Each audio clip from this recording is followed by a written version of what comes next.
they didn't tell me until almost a year after the war ended, that I was Jewish. And the day they told me, it was Easter. And I was painting the eggs using brown onion skins to make the eggs brown, and then with my finger I made little patterns of flowers and crisscross and dots. And then in another pot we boiled beets, and the eggs became red, and then I made other little designs on them, and I put them in a basket, and we would go to church and the priest would bless the eggs. And that Easter, my uncle Victor was there, Victor Savitsky, and Leshkoviches, and my parents, and I was sitting on Victor Savitsky's lap, and he said to me, "My dear, dear child, we are not going to church today." And I said, "But the eggs, I have them ready to bless. I've already finished them." And he said, "I have something very important to talk to you about. And your parents are standing with us." Mom and Dad were with their arms around each other, but not next to me. I was on a chair on his lap, on Victor's lap, and my parents were standing where I couldn't see them behind me. And he said, "Do you know why we are not going to church today?" I said, "No." And he said, "Well, I have something very important to tell you. Have you ever seen a Jew?" Just like that. I said, "No, and I don't like them." He said, "Why do you say you don't like them?" He said, why is it that you don't like them? And I said, "Because they all wear black, and they wear black hats, and they have black long hair, and black long coats, and they frighten me."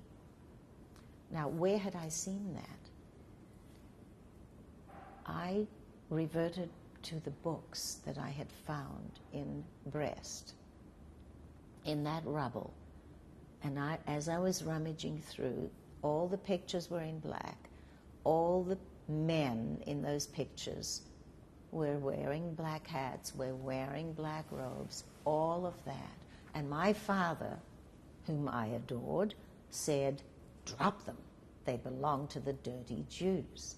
So this was reinforced in me. Probably in the subconscious, I may have also carried images from the ghetto time that I had blocked out. I can't be sure about that, but perhaps a composite. But clearly that one day was a day that I wanted no part of. The baby that I had found that was dead, that was the day I wanted no part of. And when he said, "Have I ever seen a Jew?" that's the day that came into focus. And he said, "Well, not all Jews wear black, and not all Jews have long black hair, and not all Jews have hats." I said, "I don't like them." And he said, "Do you love your father?" And I said, and I turned, I saw my parents there with their arms around each other, tears. I said, "Of course you know I love my father." And he says, "Do you love your mother?"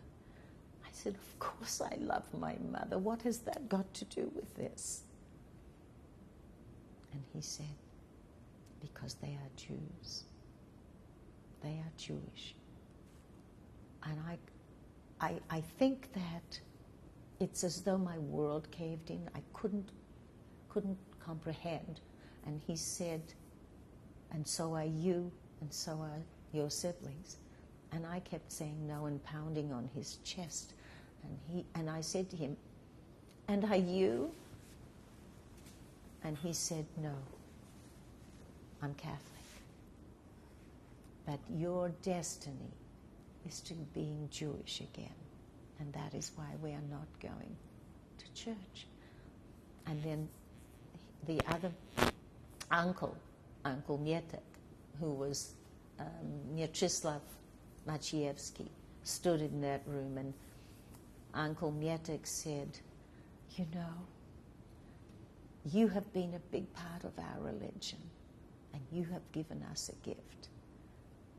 He said, but if God gives us a gift, it will be that someday we may witness and be a part of your religion as in the way you have been a part of ours, to share in your destiny.